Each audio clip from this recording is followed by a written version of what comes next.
الصلاة والسلام على رسول الله أما بعد فأعوذ بالله من الشيطان الرجيم بسم الله الرحمن الرحيم لقد كان لكم في رسول الله أسوة حسنة لمن كان يرجو الله واليوم الآخر وذكر الله كثيرا وقال عز وجل ما آتاكم الرسول فخذوه وما نهاكم عنه فانتهوا وقال عز وجل في مقام آخر قل ان کنتم تحبون اللہ فاتبعونی یحببکم اللہ ویغفر لکم ذنوبکم واللہ غفور رحیم وقال عز وجل فی مقام آخر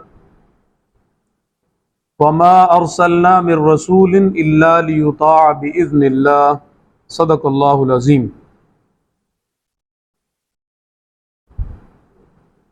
قال انس بن مالک رضی اللہ عنہ عن النبی صلی اللہ علیہ وسلم کان رسول اللہ صلی اللہ علیہ وسلم احسن الناس واجود الناس واشجع الناس او کما قال۔ رب اشرح لی صدری ویسر لی امری واحلل عقدۃ من لسانی یفقہوا قولی اللہم کما احسنت خلقنا فحسن خلقنا وجعلنا من عبادک المتقین اللہم وفقنا ان نتبع سنت نبیک محمدا علیہ الصلاۃ والسلام ظاہرا و باطنا اللہم انا نعوذ بک من کل فتن ما ظہر منها وما بطن وجعلنا من عبادک المخلصین آمین یا رب العالمین۔ مسابقت آگے بڑھنے کو کہتے ہیں اور رسول اللہ صلی اللہ علیہ وسلم کی محبت سے سرشار رسول اللہ صلی اللہ علیہ وسلم کی ذات کے لیے، آپ کے لائے ہوئے دین کے لیے ایک دوسرے سے آگے بڑھنا، بڑھ چڑھ کے مثالیں پیش کرنا،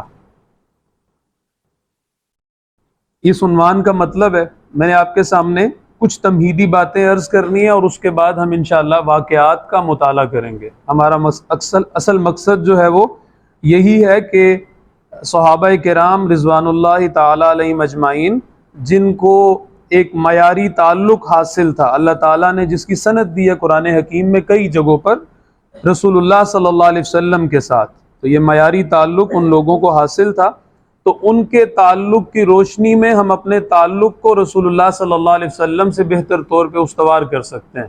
یہ مقصد ہے اس کا نا، اس لیے ہم اس کا اہتمام کر رہے ہیں۔ اچھا، اس سے پہلے کچھ باتیں ہیں جو میں آپ کے سامنے عرض کرنا چاہتا ہوں۔ سب سے پہلی آیا مبارکہ جو میں نے آپ کے سامنے تلاوت کی ہے سورۃ الاحزاب سے ہے آپ کے لیے، اس میں کوئی نامانوسیت نہیں ہے، آپ اس کو جانتے ہیں، حفظ کر رکھی ہوگی، بہت سے دوست بیٹھے ہیں جنہوں نے اس پہ درس بھی دیا ہوگا۔ لقد کان لکم فی رسول اللہ اسوۃ حسنہ، یقیناً تم سب کے لیے اللہ کے رسول صلی اللہ علیہ وسلم کی ذات رسول اللہ جو ہیں وہ بہترین اسوہ ہیں۔ لمن کان یرجو اللہ، یہ کون لوگ ہیں جو اس مخاطب کی ضمیر میں جو ہے وہ آتے ہیں، داخل ہیں، کم میں داخل ہیں۔ لمن کان یرجو اللہ والیوم الآخر وذکر اللہ کثیرا، وہ لوگ جو اللہ تعالیٰ سے ملاقات کے امیدوار ہیں، وہ لوگ جن کا آخرت پر یقین ہے، اور وہ لوگ جو اللہ تعالیٰ کو کثرت سے یاد رکھتے ہیں۔ یعنی اس کا مطلب یہ ہے کہ اللہ تعالیٰ، یعنی اس آیت کو اب ہم ریورس دیکھتے ہیں، اللہ تعالیٰ اور آخرت تک رسائی حاصل کرنے والا انسان کبھی بھی نبی اکرم صلی اللہ علیہ وسلم سے مستغنی نہیں رہ سکتا، آپ کی ذات سے مستغنی نہیں ہو سکتا، اس لیے کہ جس شخص نے اللہ تعالیٰ کو پہچان لیا اس کی نشانیوں سے، اور اس نے محسوس کر لیا ہے آخرت کے امکان کو، تو اب اس کی اصل فکر نجات ہے، اور اس نجات کا واحد ذریعہ محمد الرسول اللہ صلی اللہ علیہ وسلم ہے۔ دوسری بات، نبی اللہ سبحانہ و تعالیٰ کا قرب حاصل کی، جیسے اوپر والی آیت کا اینڈ ہے نا، یہ شرائط ہیں کچھ، لمن کان یرجو اللہ والیوم الآخر وذکر اللہ کثیرا۔ تو سوال یہ ہے کہ اللہ تعالیٰ سے تعلق، اللہ تعالیٰ کی معرفت، آخرت کی تفصیل، یہ تمام حقائق، ہدایت، رشد، ان تمام چیزوں کے حصول کے لیے ہم نے کدھر متوجہ ہونا ہے، ہم نے کدھر جانا ہے، یہ کہاں سے ملیں گی؟ ہمیں قرآن مجید کی ایک آیت کو ہم نے کثرت سے پڑھا ہے رمضان میں نا، وَإِذَا سَأَلَكَ عِبَادِي عَنِّي فَإِنِّي قَرِيبٌ أُجِيبُ دَعْوَةَ الدَّاعِ إِذَا دَعَانِ فَلْيَسْتَجِيبُوا لِي وَلْيُؤْمِنُوا بِي لَعَلَّهُمْ يَرْشُدُونَ۔ جب بھی میرے بندے آپ سے سوال کریں میرے بارے میں، اس میں جو اہم ترین بات ہے آج وہ ہے جو پہلے ہم نہیں کرتے بالعموم، وہ ہے وَإِذَا سَأَلَكَ عِبَادِي عَنِّي، جب آپ سے سوال کریں میرے بندے، یعنی اللہ تعالیٰ کا تعارف بذریعہ محمد الرسول اللہ قبول ہے۔ اللہ تعالیٰ کا اس کے علاوہ جو تعارف ہے، اس کی صفات کی تفصیل وغیرہ وغیرہ، وہ غیر مقبول ہے، مردود ہے۔ اللہ تعالیٰ کی صحیح معرفت اگر کسی کو حاصل ہو سکتی ہے تو وہ بذریعہ نبی اکرم صلی اللہ علیہ وسلم ہی ہو سکتی ہے۔ تو وَإِذَا سَأَلَكَ عِبَادِي عَنِّي، جب آپ سے سوال کریں میرے بندے میرے بارے میں تو میں قریب ہوں۔ اللہ کا قرب اگر ہم پانا چاہتے ہیں تو اللہ تعالیٰ کی معرفت کا سوال محمد الرسول اللہ صلی اللہ علیہ وسلم سے کرنا پڑے گا، ٹھیک ہے؟ اور پھر اگلی ساری آیت اس کو لعلہم یرشدون، مقام رشد، ہدایت اور اس پر فائز ہونے کے لیے یا اس تک رسائی کے لیے ضروری ہے محمد الرسول اللہ صلی اللہ علیہ وسلم کے قدموں میں آنا۔ تیسری بات، اللہ تعالیٰ کی نعمتیں ہیں، بہت سی ہیں، رزق، مال، اولاد، سب اللہ کے احسانات ہیں، اس کی نعمتیں ہیں، لیکن تمام مخلوقات پر، جن و انس پر بالخصوص اللہ تعالیٰ کا سب سے بڑا احسان، سب سے بڑی نعمت محمد الرسول اللہ صلی اللہ علیہ وسلم کی ذات ہے۔ لَقَدْ مَنَّ اللَّهُ عَلَى الْمُؤْمِنِينَ إِذْ بَعَثَ فِيهِمْ رَسُولًا، اور آگے وہ ساری تفصیل ہے، آپ کے جو وظائف، آپ کے جو کام ہیں، جو یتلو علیہم آیاتی ویزئل الآخر۔ لَقَدْ مَنَّ اللَّهُ عَلَى الْمُؤْمِنِينَ، اللہ تعالیٰ نے احسان فرمایا ایمان والوں پر جب ان میں سے مبعوث کیا ایک رسول کو، تو یہ اللہ تعالیٰ کا سب سے بڑا احسان ہے۔ پھر اسی طرح ہم یہ دیکھتے ہیں نا کہ سورۃ الحجرات میں یہ کچھ بدو ہیں، کچھ لوگ جو ابھی نئے نئے نو مسلم یا نئے نئے اسلام قبول کرنے والے لوگ، فتح مکہ کے موقع پر ان کے کچھ رویوں کا ذکر ہے، ابتدا میں بھی ذکر ہے، انتہا میں بھی ذکر ہے، درمیان میں ان کی اخلاقی ساکھ یا ابھی تک کی اخلاقی حالت کا بھی ذکر ہے، ٹھیک ہے نا؟ تمسخر ہو گیا، غیبت ہو گئی، یہ سب ہوگی۔ اس میں ہمیں دیکھنا چاہیے سورہ حجرات اصل میں میری ذات، میرے گھر، میری ریاست، اس دنیا کی پوری ایک تصویر پیش کرتی ہے، یعنی غیر معیاری رویے کیا ہوتے ہیں، عقیدہ سے لے کر ریاست تک، فرد سے لے کر نظام تک، ان ساروں کو آئیڈینٹیفائی کیا گیا دو رکوعوں میں وہاں پہ۔ تو اس میں آپ دوسرے رکوع میں دیکھتے ہیں نا کہ یہ آپ پہ احسان دھرتے ہیں، یہ اعراب، یہ بدو، کہ آپ پہ اسلام، انہوں نے اسلام قبول کیا۔ قُلْ لَا تَمُنُّوا عَلَيَّ إِسْلَامَكُمْ، ان سے بولو مجھ پہ احسان نہ دھرو اپنے اسلام کا، بَلِ اللَّهُ يَمُنُّ عَلَيْكُمْ أَنْ هَدَاكُمْ لِلْإِيمَانِ، بلکہ اللہ تعالیٰ نے تم پر یہ احسان کیا، بَلِ اللَّهُ یمن علیکم ان ہداکم للایمان، کہ اللہ تعالیٰ نے تمہیں ایمان کی طرف ڈائریکٹ کر دیا، ایمان کی طرف تمہارا رخ موڑ دیا، تمہیں ایمان کی جانب مائل کیا، تمہارے دلوں کو اسلام اور ایمان کی طرف موڑ دیا۔ یہ اللہ کا احسان ہے تم پہ۔ اچھا سوال یہ ہے یہاں پہ ایمان اور احسان، ایمان اور اسلام ہے کیا، ہدایت ہے کیا، وہ کدھر آئے ہیں؟ وہ اتنی دور دور سے سفر کر کے رسول اللہ کے قدموں میں آئے ہیں۔ ان ہداکم للایمان، ایمان وہ وصول کرنے کہاں سے آئے ہیں؟ ایمان پہ سٹیمپ لگوانے وہ کہاں سے آئے ہیں؟ اس کو مستند بنوانے وہ کہاں سے آئے ہیں؟ وہ رسول اللہ صلی اللہ علیہ وسلم کے اس آپ کے حجرہ مبارک کے باہر ہے نا، کہ آوازیں دے رہے ہیں، آوازیں دے رہے ہیں، لا ترفعوا اصواتکم فوق صوت النبی ولا تجہروا له بالقول کجہر بعضکم لبعض ان تحبط اعمالکم وانتم لا تشعرون۔ اور اسی طرح سے گھر کے باہر سے انہیں آوازیں نہ دو، وراء الحجرات، یہ جو آوازیں دینے والے ہیں، ینادون من وراء الحجرات اکثرهم لا یعقلون، یہ اخلاقی حالت ہے۔ اصل میں ابھی چونکہ صحبت میسر نہیں آئی، اب زیارت تو کر لی ہوگی لیکن طویل صحبت یا سیکھنے کا معاملہ ابھی نہیں ہوا، تو اس لیے ابھی کیفیت یہ ہے۔ بہرحال ہم واپس آتے ہیں اصل موضوع کی طرف، بات کی طرف، کہ ایمان وصول کرنے وہ کہاں سے آئے ہیں؟ وہ رسول اللہ صلی اللہ علیہ وسلم کے پاس آئے ہیں۔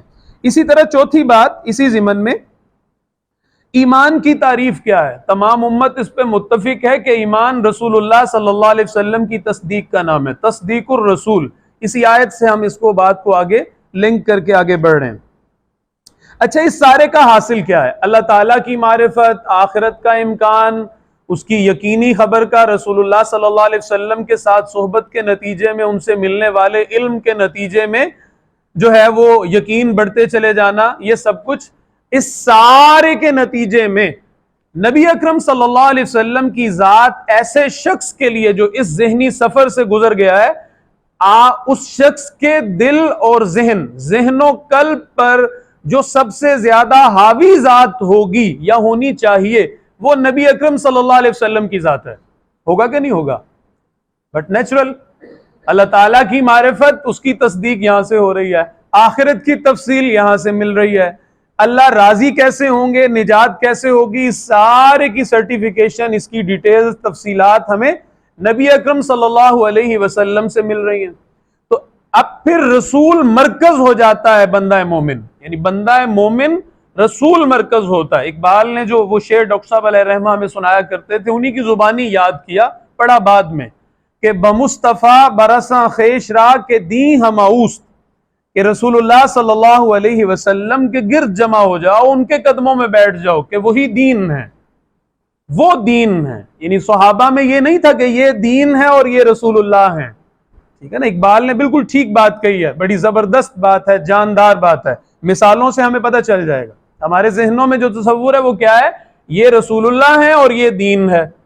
بھائی رسول اللہ دین ہے، یہ ما ینطق عن الہوی ان ہوا الا وحی یوحی علمہ شدید القوی ذو مرۃ فاستوی وہو بالافق الاعلی ثم دنا فتدلی فکان قاب قوسین او ادنی فاوحی الی عبدہ ما اوحی ما کذب الفؤاد وما رأى لقد رأى من آیات ربہ الکبریٰ۔ اور اسی طرح قرآن مجید میں بینہ جو ہے نا، رسول من اللہ یتلو صحفا مطہرہ، اس کو بینہ کہا گیا ہے۔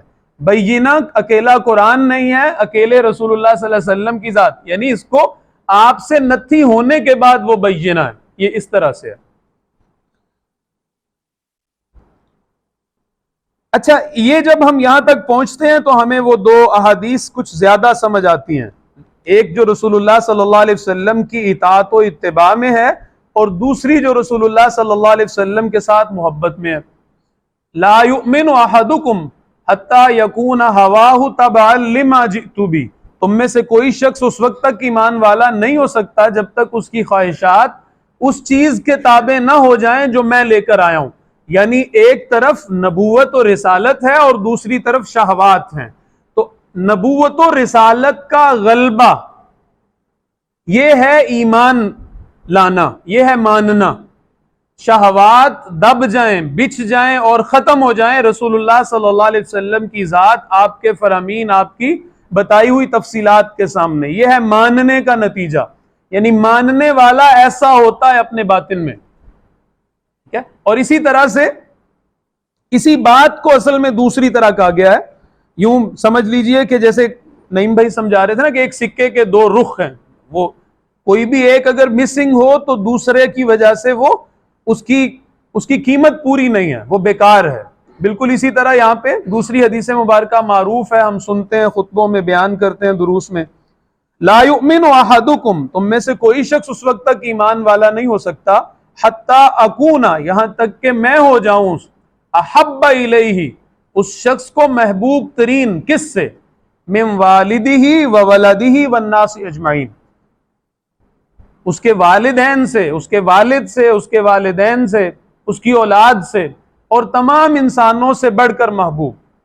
یعنی رسول اللہ صلی اللہ علیہ وسلم کی محبت اللہ سبحانہ و تعالیٰ کی محبت کی طرح تمام مخلوقات سے زیادہ بڑی ہو، ان کے ساتھ تعلق سے، محبت کے تعلق سے اونچی جو ہے وہ محبت ہو۔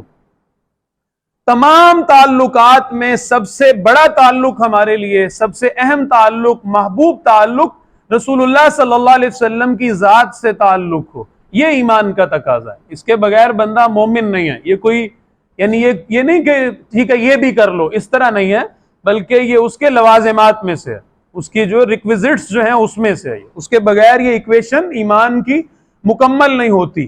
اپنی خواہش کو مارنا اور دل سے تسلیم کرنا، فلا وربک لا، اسی یوں سمجھ لیجئے کہ انہی دو احادیث کو قرآن مجید کی اس میں ہم اس کے انداز میں یا بیان میں ہم لے سکتے ہیں۔ سورہ نساء کی وہ آیت جو فلا وربک لا یؤمنون حتی یحکموک فیما شجر بینہم، اللہ کی قسم یہ لوگ ایمان والے نہیں ہو سکتے، آپ کے رب کی قسم، یہاں تک کہ یہ آپ کو حکم نہ بنا لیں، حاکم نہ بنا لیں، فیما شجر بینہم، جو کچھ بھی ان کے درمیان جھگڑے وگڑے لڑائیاں مسئلے ہیں، آپ کو اس میں حکم نہ بنا لیں، آپ کے ماں سوا کو حاکم بنانا چھوڑ نہ دیں۔ اس کا جو سلبی معنی ہے وہ یہ ہوگا، ایجابی یا مثبت معنی تو یہ ہے نا کہ فلا وربک لا یؤمنون حتی یحکموک فیما شجر بینہم، جب تک آپ کو اپنے مسئلوں فیصلوں جھگڑوں میں جو ہے وہ حاکم نہ بنا لیں۔ مطلب کیا ہے؟ باقی سب کی نیگیشن ہے، ہاں جو ان کے تابع ہے اس کی بات مانی جائے گی، جو ان کو حوالہ بنا کے بات کرتا ہے، ان کے ریفرنس سے بات کرتا ہے، وہ ٹھیک کہتا ہے، وہ جو بھی کہے۔ تو فلا وربک حتی یحکموک فیما شجر بینہم، ایک تو یہ اطاعت ہے۔ اگلی جو دوسری حدیث مبارکہ کو ساتھ میں وہ جمع کر رہی ہے الفاظ، ثم لا یجدوا فی انفسہم خرجا مما قضیت، اور پھر اپنے جی کے اندر آپ جو فیصلہ فرمائیں اس میں کوئی تنگی بھی محسوس نہ کرے، اسے دل سے مانے کہ یس یہی حق ہے، وَيُسَلِّمُوا تَسْلِيمًا، اور پوری طرح سرنڈر کرے، صرف سر نہیں جھکانا، صرف جیسے وہ آ رہا تھا ابھی نعت میں، صرف سر نہیں دل بھی، دونوں طرح سے مانا جائے۔ تو یہ ہے ایمان کا لازمی تقاضا، رسول اللہ صلی اللہ علیہ وسلم سے تعلق کا لازمی تقاضا۔ اچھا، اگر یہ کچھ ہو نا اس طرح کا بندہ ہو تو یہ کچھ کیفیات، ان حقائق تک آدمی کا کچھ جو ہے وہ ان سے مس ہو، تو انسان کے عمل میں اطاعت اور اتباع ضرور پیدا ہوتی ہے، اور دل میں اداسی اور آپ سے ملاقات کا شوق ضرور پیدا ہوتا ہے۔ مثالوں میں ہمارے سامنے آ جائے گا، صرف دو باتیں اور ہیں جو میں نے کرنی ہے تمہید میں۔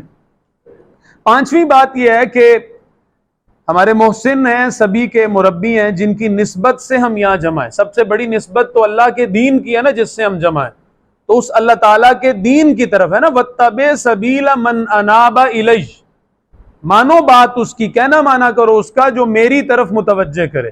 تو ہم سب کو ڈاکٹر صاحب علیہ الرحمہ نے اللہ تعالیٰ کی طرف متوجہ کیا۔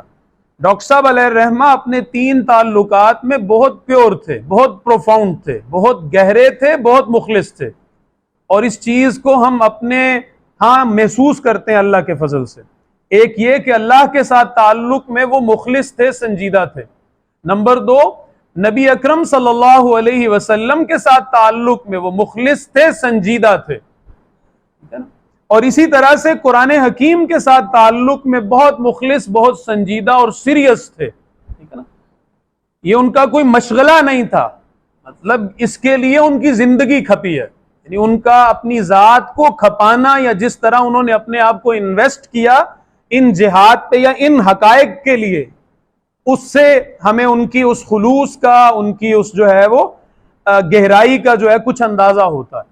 اچھا، ایک اندازہ تو ہمیں اس طرح ہوتا ہے نا، اور کچھ اس طرح سے بھی ہوتا ہے کہ ہم ڈاکٹر صاحب علیہ الرحمہ کے ساتھ جن لوگوں نے اخلاص کا تعلق قائم کیا، اللہ تعالیٰ نے ان کے دل میں اللہ کی اپنی محبت پیدا کر دی، اللہ کی محبت میں جینے والے لوگ بن گئے وہ نا۔ پھر اسی طرح رسول اللہ صلی اللہ علیہ وسلم کی محبت پیدا کر دی۔ میں اس کی کچھ چیزیں، اس کے کچھ مظاہر ان کا ذکر کر دیتا ہوں۔ کیا الفاظ استعمال ہوتے ہیں کہ بس اللہ تعالیٰ کی نعمت کے طور پہ، میرے منہ میں ہیں وہ الفاظ، میں خود تیزی سے نعمت کے طور پہ اس کو ذکر کروں، اما بنعمت ربک فحدث، تاکہ ہمارے جو رفقا ہیں، جو ساتھی ہیں، جو دوست ہیں، ان کی حوصلہ افزائی بھی ہو، اور اس میں ہم جو ہے وہ جذبہ عمل وہ مزید ترقی پائے، ٹھیک ہے، اور جو کمی ہے وہ بھی اس میں بھی جو ہے وہ خلا پر ہو، اس میں بہتری آئے۔ تو ڈاکٹر صاحب علیہ رحمہ کے ساتھ مخلصانہ تعلق ان تینوں جہات میں، ان تینوں تعلقات میں، بلکہ کہیے یہ زیادہ موضوع ہے، آدمی کو بہت زیادہ خیر مہیا کرتا ہے. آدمی کا ذہن، اس کا دل، اس کے اعمال انہی تین کے تابع ہو کے رہ جاتے ہیں. ٹھیک ہے نا؟ ہمارے دوست اب محسوس کریں اس بات کو، اب چیزوں کو محسوس کرنے والا بھی بنے نا، دل سے محسوس کرنے والا بھی بنے. بلکہ میں تو عرض کروں گا اس سے آگے بڑھ کر ان جو یہ حقیقتیں ہیں ان کے ساتھ ایک روحانی تعلق بھی قائم ہو جاتا ہے. ان تینوں جہات میں اللہ عطا کرتے ہیں. یعنی عملی تعلق یہ ہے کہ دین کی غیرت، دین کی حمیت، دین پر عمل، یہ چیزیں پیدا ہوتی ہیں. میں پھر عرض کر رہا ہوں، جو اخلاص سے جڑتے ہیں، جو بس ٹھیک ہے ایک وقت گزارنے کے لیے بیٹھے ہیں، چاہے وہ 50 سال سے بیٹھا ہو یا 5 دن سے، یہ ایک علیحدہ بات ہے. یہ جسے کہتے ہیں نا کہ یہ حصہ بقدر جسہ، جو شخص جتنا والہانہ بڑھتا ہے اس کو اتنا زیادہ ملتا ہے. پھر یہاں پر یہ تقسیم ہوگی، یہ پھر انفرادی معاملہ ہے، یہ دلوں کی بات ہے ہر شخص کا، اسے اپنا جائزہ، مجھے اپنا، آپ کو اپنا جائزہ لینا چاہیے. تو بہرحال حمیت دین، غیرت دینی، رسول اللہ صلی اللہ علیہ وسلم کی محبت، شریعت کی پابندی، وراثت کو تقسیم کرنا، حلال پہ قناعت کرنا، حیا اختیار کرنا، سچ پہ قائم رہنا، اخلاص کے ساتھ عبادت کا اہتمام کرنے کی کوشش کرنا، قرآن مجید کے ساتھ وابستہ ہو جانا، اس کو اپنے تزکیہ اور تربیت کے لیے مرکز و محور بنانا، رسول اللہ صلی اللہ علیہ وسلم کی ذات کے ساتھ ایک تعلق، ان کے اخلاق و شمائل کو اپنانے کی کوشش کرنا، یہ وہ ساری چیزیں ہیں. اسی طرح اور بھی عبادات کا اہتمام کرنا وغیرہ وغیرہ، جذبہ جہاد کا پیدا ہو جانا، یہ سب خیر ہیں جو اللہ تعالیٰ عطا کرتے ہیں ڈاکٹر صاحب علیہ رحمہ کے ساتھ مخلصانہ تعلق کے نتیجے میں. یہ اللہ کا فضل ہے، اور اس کی مثالیں ہزاروں ہیں، سینکڑوں نہیں، بڑی بڑی مثالیں بھی ہیں اور چھوٹی چھوٹی بھی ہیں. اچھا، اسی طرح سے یہ بھی ہے اللہ کے فضل سے، یعنی میں نام تو نہیں لوں گا، یعنی پوری تنظیم میں چھوڑیے، اس مجلس میں بھی میں ایسے لوگوں کو جانتا ہوں جنہیں اللہ تعالیٰ کے ساتھ ایک تعلق عطا ہوا، جنہیں رسول اللہ صلی اللہ علیہ وسلم نے سینے سے لگایا، محبت عطا ہوئی، جن کی زبانوں پہ اللہ نے قرآن جاری کیا، جو ماضی میں تھڑیوں پہ بیٹھے گالیاں نکالا کرتے تھے، آج اللہ تعالیٰ نے ان کی زبانوں سے قرآن جاری کیا. درجنوں ایسے لوگ ہیں. یہ اللہ کا فضل نہیں تو اور کیا ہے. ہاں، اس میں ہمیں ڈرتے رہنا چاہیے کہ یہ جو صحبتیں ہوتی ہیں نا روحانی، خاص طور پہ یہ تجربات، یا صحبت کوئی بھی ہو، خیر کی صحبت اور ایمان والوں کی صحبت جہاں خیر اور برکت کا ذریعہ ہوتی ہے، وہیں وہ آدمی کے خلاف حجت بھی ہوتی ہے. اور وہ تجربہ، وہ صحبت جتنی بڑی ہو، آدمی سے اتنا بڑا سوال قیامت والے دن سخت سوال ہو سکتا ہے. اس میں بھی ہمیں محتاط رہنا چاہیے. اس نے کہا نا، وہ شام پئی بن شام محمد تے گھر جان دینے ڈرنا، ٹھیک ہے نا، سر پہ وزن اٹھایا ہوا ہے تو پھر ذرا محتاط قدم اٹھانے ہیں. تو جہاں یہ اللہ تعالیٰ کے ساتھ تعلق عطا ہوا، جہاں رسول اللہ صلی اللہ علیہ وسلم کے ساتھ تعلق عطا ہوا، جہاں قرآن اب چھوڑ نہیں رہا ہمیں، ہم بھاگنا چاہتے ہیں. ہماری مثال تو ایسے ہے جیسے وہ حدیث میں آتا ہے نا، عجیب ربک وفی روایت ضحک ربک من قوم یقادون الی الجنہ وفی روایت یساقون الی الجنۃ بالسلاسل، کہ اللہ تعالیٰ کو اللہ مسکراتے ہیں، اللہ تعالیٰ کو حیرت ہوتی ہے ان لوگوں پر جو چلائے جا رہے ہیں یا ہانکے جا رہے ہیں جنت کی طرف سنگلوں سے باندھ کر. اللہ کی قسم، اگر اللہ تعالیٰ نے ہم پر یہ کچھ پابندیاں نہ صحبتوں کی لگا رکھی ہوں، خیر کی جگہوں کی کچھ تعلق نہ بنا رکھا ہو، تو شاید ہم سنگل توڑا کے خواہش نفس کی تسکین کے لیے بھاگنے والوں میں شامل ہوں. تو ہمارا تو حال یہ ہے بہرحال. لیکن اللہ تعالیٰ نے کچھ اصحاب خیر ہمیں عطا کر رکھے ہیں جن سے ہم مستفید ہوتے رہتے ہیں اس ضمن میں. تو یہ اللہ تعالیٰ کا بڑا فضل ہے الحمدللہ. اچھا، اس میں چھٹی اور آخری بات جو بڑی اہم ہے، اس میں آپ سے کچھ سوال بھی کر سکتا ہوں کہ ڈاکٹر صاحب علیہ رحمہ کا جو تعلق مال قرآن ہے وہ ہمیں کیسے پتہ چلتا ہے؟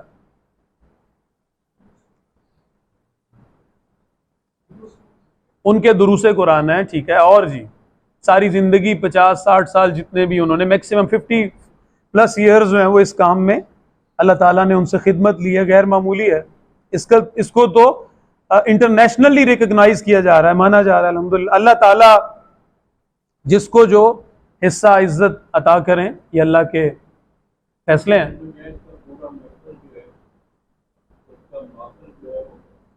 یعنی ہماری جو بھی جد و جہد ہے، اسٹرگل ہے تنظیم کی، اس کا مرکز و محور، ٹھیک ہے، بالکل ٹھیک ہے، یہ بھی ہو سکتا ہے۔ اور جی قرآن کی خدمت کے لیے باقاعدہ انجمن خدام القرآن کا بنانا، یہ بھی قرآن سے ان کی ایک نسبت ہے، بالکل ٹھیک ہے۔ اور جی بیان القرآن مطلب ان کے اس کام کا دورہ ترجمہ قرآن اس کا وہ ہے، اس طرح بتائیں۔ اور کچھ کوئی کتاب نہیں ہے ڈاکٹر صاحب کی علیہ رحمہ کی، اس پر کوئی باتیں نہیں کی ہیں؟ یعنی قرآن مجید کے عنوان پہ کئی کتابیں ہیں، درجنوں کتابیں ہیں اس پہ جو ہے وہ ان عنوانات پہ۔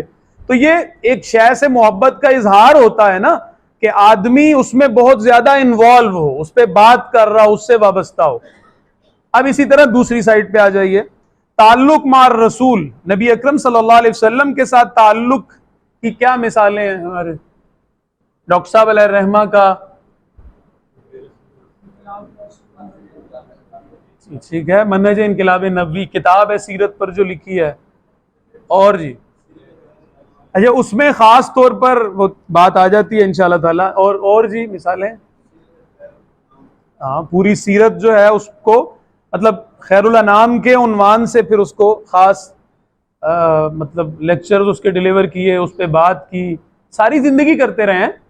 اس پر کچھ عنوانات ہیں ان کی مختلف اعتبارات سے کلام کرنا، کہیں عظمت کا بیان ہے، کہیں رسول کامل کے عنوان سے ہوگا، کہیں جی